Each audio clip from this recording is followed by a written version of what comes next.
Հայկական արծվագորգերն ու վիշապագորգերը Նիդերլանդներ են հասել, միայն թե ադրբեջանականացված։ Նիդերլանդներում Ադրբեջանի կազմակերպած ադրբեջանական գորգերի շքեղությունը ուսուցում արվեստի միջոցով խորագրով ցուցահանդեսում ներկայացված գորգերից մի քանիսը, մասնավորապես Ղարաբաղի գորգերը, ըստ պաշտոնական հայտարարության ադրբեջանական գորգագործական դպրոցի ժառանգության մաս են, մինչդեռ պատմական եւ էթնոգրաֆիկ վկայությունները ուղիղ հակառակն են պնդում։ Այն նկարներում ցուցահանդեսի, որ մենք տեսնում ենք, բավական հայտնի արցախյան տոհմագորգեր են, որոնք իբաբանությամբ յուրահատուկ են եւ իրենք ունեն իրենց սիմվոլիկան, որը չէր կարող իսլամադավաններին պատկանել։ Զուտ նրանում, որ հիմնական կենտրոնադաշտում, օրինակ արծվագորգ ջրաբերդ գորգը այս դեպքում կիրառության մեջ հիմնականում կենտրոնական վահանում դրված է խաչի նշանը եւ հետեւաբար որպես այդպեսին չէր կարող ենք իսլամական աշխարհում կիրառվել։ Արցախ աշխարհի բնիկները հայերն են եղել, որոնք ստեղծել են բարձրորակ գունային կոմպոզիցիայով, բարդ նմուշային համակարգով եւ սիմվոլիկ պատմափիլիսոփայական պատկերներով գորգարվեստ, միաժամանակ հիմնելով տարբեր գեղագիտական դպրոցներ, ինչպիսիք են Շուշիի, Վարանդայի, Ջրաբերդի եւ Քաշաթաղի գորգագործական ավանդույթները։ Եվ սա առաջին դեպքը չէ, որ Բաքուն իր զավթողական քաղաքականությամբ յուրացնում է հարևանների մշակութային ժառանգությունը։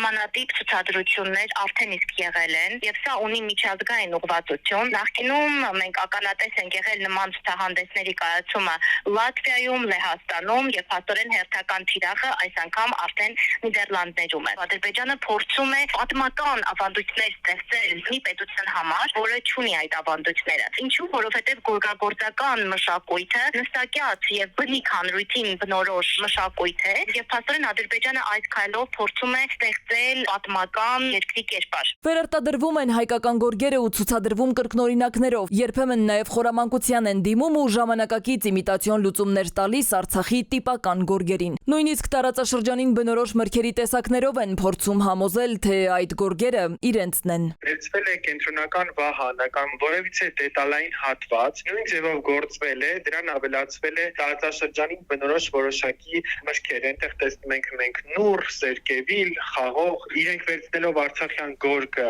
իրենցով են անում, քիչ է, մի հատ էլ տարածաշրջանում փորձում են մրգերի տեսակները, որոնք որ հայերի մոտ է հանդիպում, իրենք եւս դրանք ներմուծել են գորգի արվեստում եւ ժամանակակից գորգի տարբերակով ներկայացնում են որպես ադրբեջանական գորգեր։ Բնականաբար մասնակիցների համար պարզ են եւ ակնհայտ են գորգերի տարբերությունները, բայց այս դեպքում Ադրբեջանը մեծ ռեսուրսներ է ներդնում միջազգային հարթակներում ապա տեղեկատվության քարոզը շարունակելու եւ միջազգային հանրությանը մոլորեցնելու շուրջ եւ